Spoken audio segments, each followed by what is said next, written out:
Les amis, bonjour à tous et bienvenue sur ma chaîne YouTube. J'espère que tout va bien de votre côté. Moi, écoutez, ça va. Regardez, je suis en très bonne compagnie. Et oui, des Yamaha NS8 HX. Donc des enceintes qui datent de 2002. Qui étaient, à mon avis, aux alentours des 2000 € à cette époque-là. Et je peux vous dire que pour 2000 €, eh ben, on avait quelque chose de très qualitatif. En beaucoup de points, oui. Voilà, parce que ces enceintes-là, je peux vous dire que elles sont vraiment, comment dire, déjà elles sont agréables, ça à l'écoute, il n'y a pas de mystère. Sur les instruments, la scène sonore, le grave, il est bien tendu. Alors, il va descendre, pas dans les tréfonds forcément, mais il va quand même très bien descendre. Je vous dis, la descente dans le grave va être propre. En plus de ça, on a le bass réflexe qui est à l'avant. Donc, si on veut jouer encore avec les murs latéraux ou le mur arrière, il n'y a pas de problème pour avoir un peu plus de grave. Ça vous le savez, quand il y a les vents qui est devant, pour le placement des enceintes, c'est plus facile qu'avec les vents derrière. Voilà, surtout si on n'a pas beaucoup d'espace pour placer les enceintes contre les murs. Voilà. Donc ces enceintes là, les amis, j'ai été les chercher il n'y a pas très longtemps. Donc c'était des enceintes que je voulais dans ma collection. Déjà depuis quelques années, je les recherchais, je les trouvais pas. Ou alors je les avais trouvées une fois, mais dans d'autres pays. Enfin voilà, c'est compliqué. Alors ces enceintes là, il y en a au Japon. Au Japon, il y en a. Et sinon peut-être aux États-Unis, peut-être États-Unis, Canada, mais rare. En France, je ne sais pas s'il y a des possesseurs de ces enceintes là. Mais quoi qu'il en soit, ce sont des enceintes d'exception pour le rapport qualité-prix. Parce que je vous dis, quand elles sont sorties, le prix est vraiment... c'est dérisoire en fait de se dire que pour 2000 €, tu avais une enceinte complètement dingue en fait. Et vraiment très musicale. L'aigu, c'est le tweeter de 3 cm à dôme en aluminium. Vous voyez, c'est le guide d'onde en plus. Ça file haut, c'est très propre, c'est très net. Il n'y a pas de distorsion à l'écoute. Le son, il est vraiment clair en fait. On a un son clair et qui est assez palpable en fait. De même que pour le médium. Le médium là de 13 cm. Donc c'est un médium. Alors que le médium de 13 cm, là ici on a les deux haut-parleurs de grave de 20 cm. Donc là la suspension chez Yamaha, c'est la WSD. Excusez-moi, pas la suspension, la membrane. Oh, dis donc, la membrane. Oh, Nico, là, qu'est-ce que c'est que cette connerie là? La membrane, oui. Ça, c'est la suspension, bien évidemment. Donc là, la membrane est en WSD. Donc WSD, c'est pas du LSD, hein. Non, c'est pas ça. Mais c'est une membrane qui, je le suppose, est en papier. Enfin, elle m'a l'air d'être en papier, la membrane, tu vois.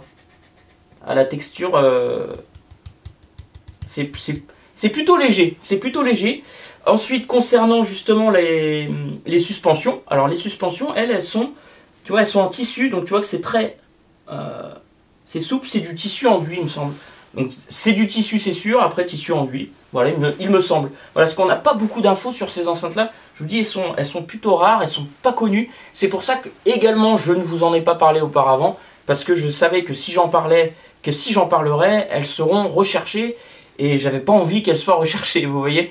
Donc c'est pour ça que j'ai déniché ces petites perles rares à un prix qui est vraiment complètement dérisoire, parce que j'ai également la centrale et j'ai également les deux enceintes bibliothèques qui vont avec. Voilà. Donc voilà, c'est je vous dis, j'ai sauté sur l'occasion, même s'il fallait que je fasse 1000 km. D'ailleurs, ce week-end-là, quand j'ai été les chercher, elles et les autres enceintes, j'ai fait 1850 km. Donc j'ai fait ça en 36 heures. Donc j'ai pas beaucoup dormi et j'ai fait 25 heures, 25-26 heures de route. Voilà, c'était dur, mais au moins j'en suis content. Vraiment, j'en suis vraiment ravi.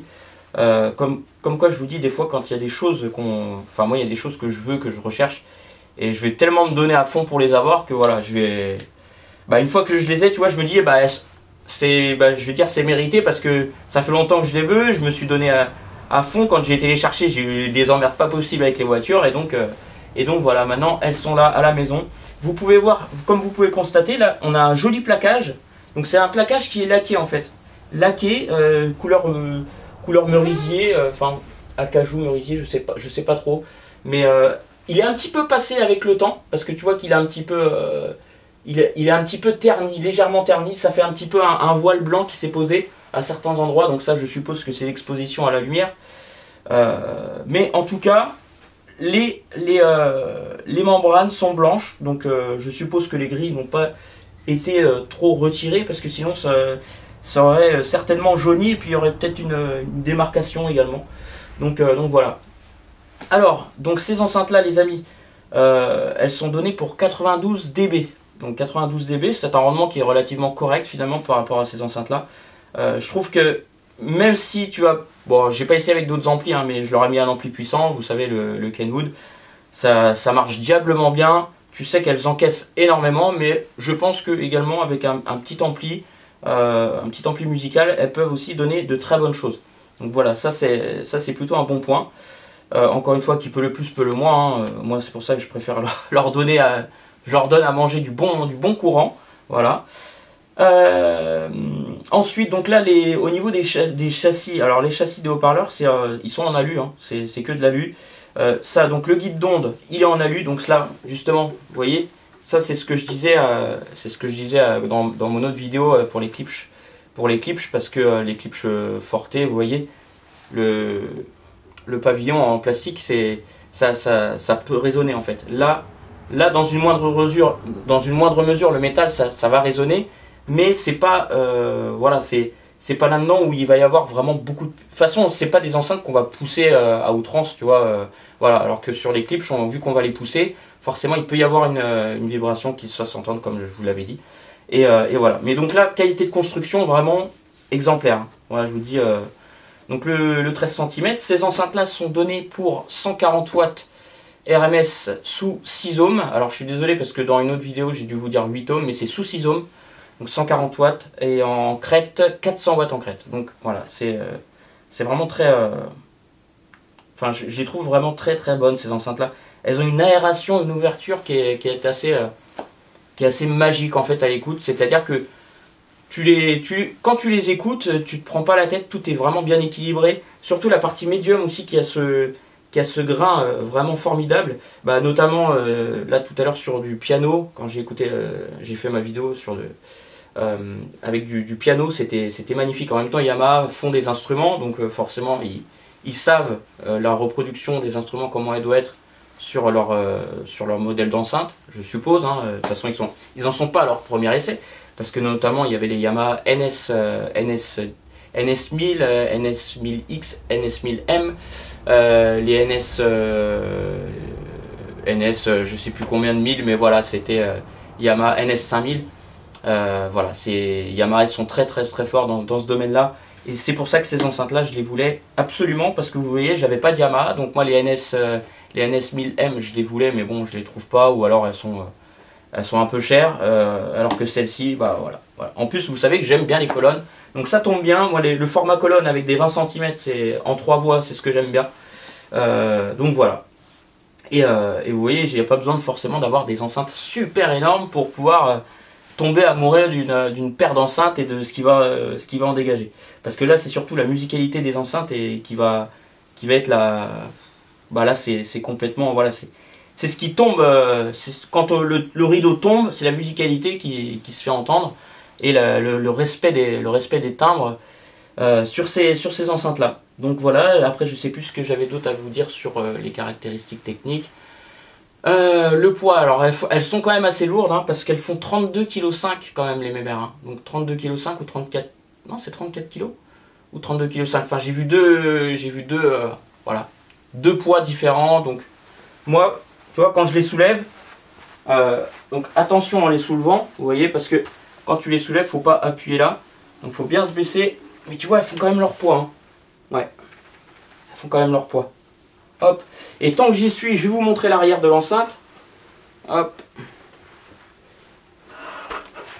Et voilà. Donc l'arrière de l'enceinte, il se présente comme ça. Donc avec le double bornier pour faire de la biamp. Pourquoi? Moi je n'ai jamais fait de biamplification. Pour l'instant je fais comme ça, même si ça pourrait apporter un plus, très certainement. Ensuite là nous avons donc sous 6 ohms l'impédance. Les watts, bah tu vois, 140 watts, 400 watts comme je vous avais dit. Et là, alors fabrication, fabrication, on est sur du Made in Indonesia. Et oui, bah tu vois, Made in Indonesia. Et pourtant, vu la qualité de fabrication, voilà. Mais Made in Indonesia, j'ai pas vu souvent ça sur les enceintes. Quand je vois Made in China, oui, ça c'est assez, on va dire, c'est très régulier. Mais Made in Indonesia, non. J'ai pas souvent vu ça. J'ai déjà vu Made in Mexico pour JBL. Mais après, Indonesia, voilà, je savais pas trop pour Yamaha. Mais dans tous les cas, c'est une enceinte qui est très qualitative, les amis. Voilà. J'espère vous avoir tout dit. Ma foi, dans les caractéristiques techniques. Réponse en fréquence, tiens, on en est pour 35 Hz à 50 000 Hz ou 50 kHz si vous préférez. Voilà, donc vous voyez que ça, bon, ça, on ne sait pas à plus ou moins combien de dB, mais bon, voilà, je tablerai plus sur du 38 Hz, voilà. Mais voilà, bon après, je vous dis, avec ces enceintes-là, on peut vraiment passer de tout. J'ai bien apprécié. Bon, moi, c'est plus le jazz, l'électro, même du reggae. Je me suis écouté plusieurs sessions. Voilà, je me suis fait vraiment un régal. Et d'ailleurs, même sur les percussions, on a vraiment des bonnes attaques. Ça, tu vois que le haut-parleur est relativement rapide. Et donc ça, je pense, c'est avec la membrane papier. Ça joue très très bien. Donc voilà les amis, pour cette petite présentation des Yamaha NS8 HX qui sont vraiment très très rares. Voilà, c'est un régal, je suis vraiment heureux de les avoir. Et puis bah, en plus je les ai pas payés, je vous ai dit, je les ai pas payés cher. Donc mes petites mémères, vous allez rester avec papa un petit moment, hein. Eh oui, tu vois, je tape sur le cul, tiens. Hop là. Elle l'a pas volé. Bon les amis, sur ce, j'espère que cette petite vidéo là vous a plu. N'hésitez pas à liker, abonnez-vous. Commentez, dites-moi si ces enceintes-là vous inspirent du bon augure et puis bah, si vous connaissez également ce modèle-là. Voilà, allez, je vous embrasse fort, prenez bien soin de vous et à très vite, ciao.